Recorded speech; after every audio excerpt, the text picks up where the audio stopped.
और एक सुदर्शन भगत था वाल्मीकि जाति में।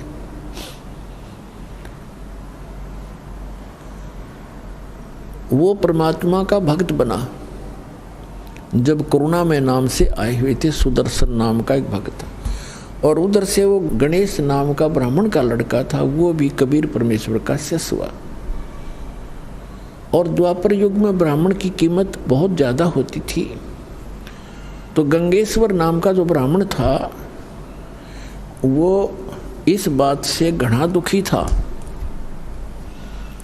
इस बात से घना दुखी था कि मेरा बेटा ब्राह्मण का लड़का एक वाल्मीकि का चेला बन गया, मेरी तो इज्जत का नाश कर दिया इसने।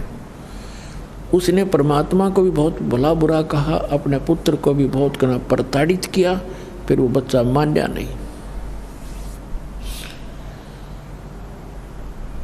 वो उनका एक परम भक्त बना। और उधर से जो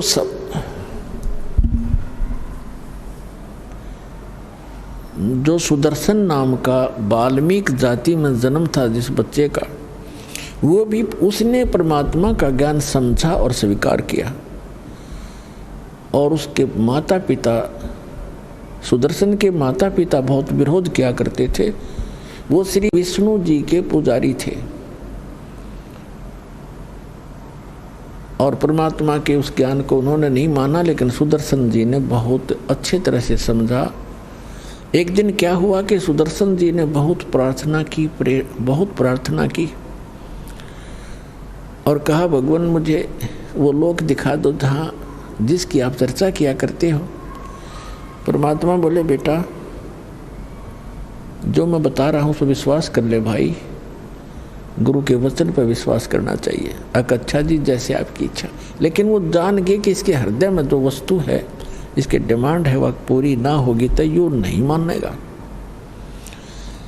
तो परमात्मा ने कहा ठीक है। एक दिन परमात्मा बैठे थे, चल तुझे सतलोक दिखाऊं, अगर जी ले चलो। उनको सतलोक ले गए। एक रूप में वही बैठे हैं, वो उनकी आत्मा को लेकर सतलोक ले गए। 3 दिन और 3 रात तक वो लड़का बेहोश पड़ा रहा, सुदर्शन। अब उधर से उसके माता पिता को पता चला कि ऐसे ऐसे वो करुणा में करुण कहा करते परमात्मा का, करुण ने पता नहीं क्या जंतर मंत्र कर दिया और मेरे बच्चे को बेहोश कर दिया। अब परमात्मा की माता पिता के पास भी जाकर उलाने देने गई वो उसकी माता सुदर्शन की कि तेरे बेटे ने मेरा बेटा मार दिया, इसने पता नहीं कि जंतर मंत्र कर दिया। कबीर साहब को उसकी माँ समझाने लगी, करुण जी को कहने लगी, बेटा तूने क्या कर दिया? उसके लड़के का इकलौता पुत्र था। अब उसका भी नहीं पता था इस बात का, वो भी आ गई वहाँ शोक व्यक्त करने के लिए। और भी इधर उधर के लोग इकट्ठे हो गए, डॉक्टरों को दिखाई, झाड़ फूक करवाने लग गए, कुछ नहीं हुआ। तो तीसरे दिन परमात्मा उसको लेकर वापस आए। उठते ही कहता है, सारा इकट्ठे हो रहे रिश्तेदार तक, वो करुण कहाँ है? करुण कहाँ है? भगवान, वो तो भगवान है, वो तो परमात्मा है, करुण कहाँ है? उठकर चल पड़ा, परमात्मा के घर पहुंच गया। अब घर वालों को तो खुशी हुई कि चलो हमारा बालक जीवित हो गया, कुछ भी कहता रहो। और उस दिन के बाद उस सुदर्शन जी का ऐसा दृढ़ विश्वास हो गया कि ये भगवान उतरे हैं, ये एक आम वाल्मीकि नहीं है, व्यक्ति नहीं है। तो कहने का तात्पर्य दास का है कि पुण्यात्माओं, जैसे महाभारत के युद्ध के समय श्री कृष्ण जी में प्रवेश करके काल ने गीता का ज्ञान दिया, और श्रीमद् भगवत गीता के अंदर आपने बहुत पढ़ा हुआ है कि यानी काल भगवान ने कहा कि अर्जुन तू युद्ध कर ले, तुझे पाप नहीं लगेंगे, तू तो निमित्त मात्र है, ये सब मैंने मार रखे।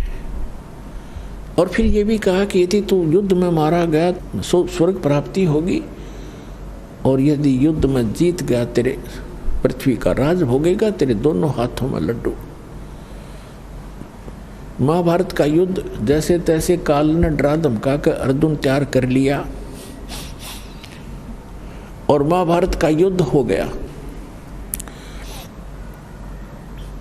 उसके बाद युधिष्ठिर जी को पांडव का जो बड़ा था पांडव, उसको राजगद्दी पर बैठा दिया। उसमें करोड़ों बहनें विधवा होगी, कई करोड़ अनाथ बालक हो गए, उनके बच्चे बेटा बेटी। 18 करोड़ व्यक्ति सैनिक मारे गए, तो उनकी कितनी पत्नियां विधवा हुई होंगी और कितने बच्चे अनाथ हुए। युधिष्ठिर राजगद्दी पर बैठ गया। अपने आत्माओं परमात्मा कहते हैं, मन तू पावेगा अपना किया रे, भोगेगा अपना किया रे। अपना कर्म का भोग तुझे भोगना पड़ेगा जब तक परम संत की शरण में नहीं आएगा। तुम कौन राम का जपते जापम, तात कटे न ये तीनों तापम। तुम कौन भगवान का जाप जपते हो, नाम जपते हो, जिससे तुम्हारे ये 3 ताप भी नाश नहीं हो रहे। 3 ताप के अंतर्गत कौन से आते हैं?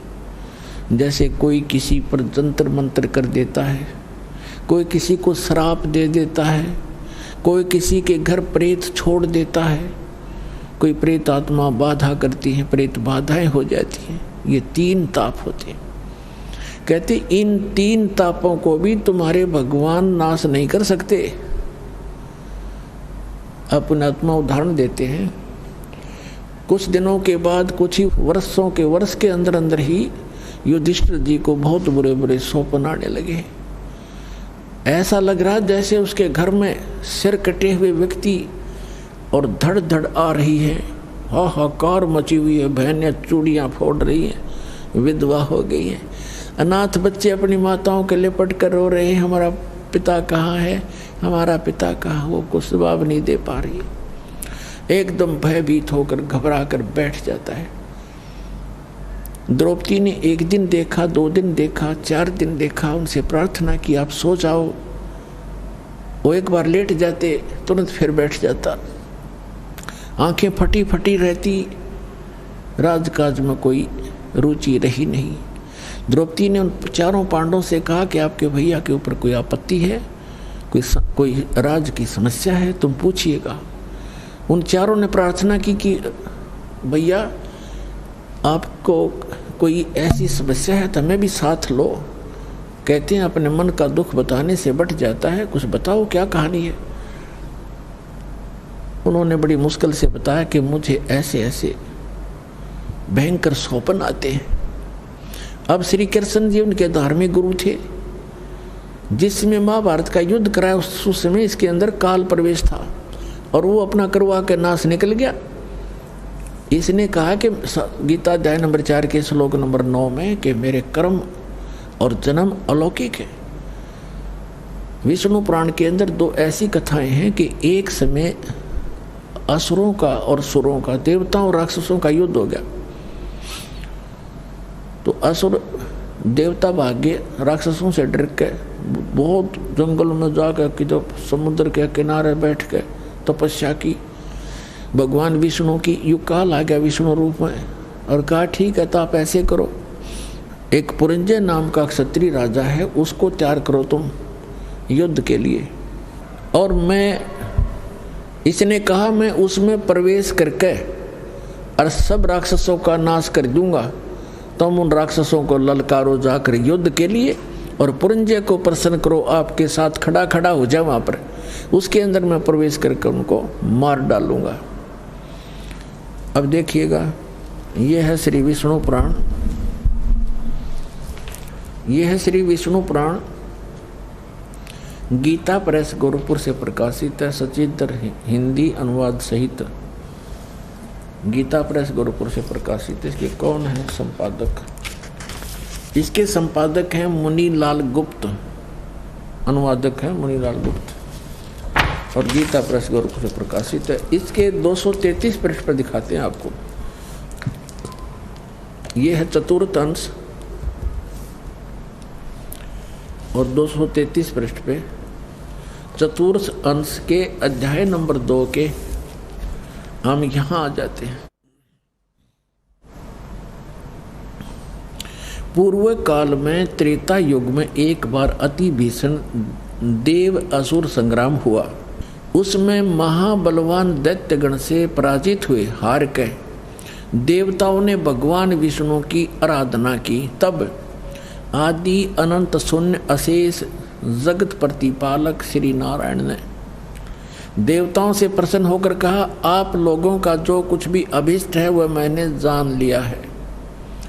तुम जो चाहते हो उसके विषय में यह बात सुनिए। राजऋषि ससाद का जो पुरंजय नामक पुत्र है, उस अक्षत्रिय श्रेष्ठ के शरीर में मैं अंश मात्र से स्वयं अवतीर्ण होकर उन संपूर्ण दैत्यों का नाश करूंगा। अतः तुम लोग पुरंजय को दैत्यों के वध के लिए तैयार करो। अब इसका क्या अर्थ है कि देवताओं ने पुरंजय को, ससाद के पुत्र पुरंजय को तैयार कर लिया। उसमें काल प्रवेश कर गया और उसने राक्षसों को मार डाला, भगा दिया, देवताओं की विजय करा दी। अब और दिखाता हूँ। एक बार नाग कुल के व्यक्तियों को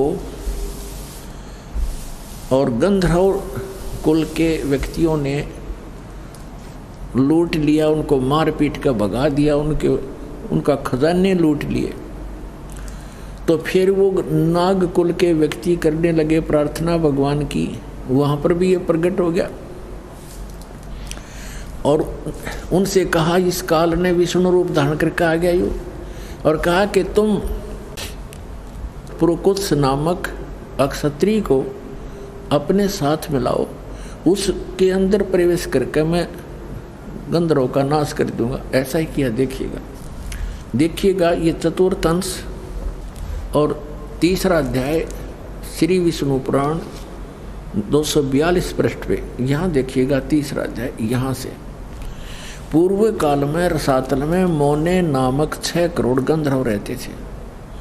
उन्होंने समस्त नाग कुल के प्रधान रत्न और अधिकार छीन लिए थे।